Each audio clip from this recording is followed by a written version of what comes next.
குருநாதன் என்பதா என்னை பார்த்து பார்த்து வளர்ப்பதனால் அன்னை என்பதா உன்னை கடவுள் என்பதா கருணை வடிவம் என்பதா உன்னை கடவுள் என்பதா கருணை வடிவம் என்பதா ஐயா ஞானதானம் தந்த உன்னை தந்தை என்பதா உன்னை தெய்வம் என்பதா குருநாதன் என்பதா என்னை பார்த்து பார்த்து வளர்ப்பதனால் அன்னை என்பதா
கண் கலங்குதப்பா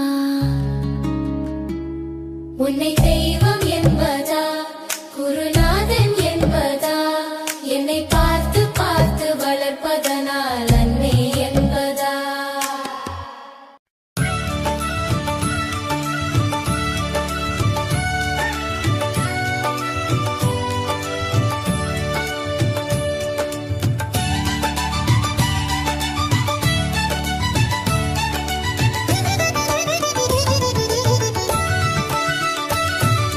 திருச்செந்தூரின் கடலோரத்தில் செந்தில் நாதன் அரசாங்கம் தேடி தேடி வருவோர்க்கெல்லாம் தினமும் கூடும் தெய்வாம்சம் தேடி தேடி வருவோர்க்கெல்லாம் தினமும் கூடும் தெய்வாம்சம் திருச்செந்தூரின் கடலோரத்தில் செந்தில் நாதன் அரசாங்கம்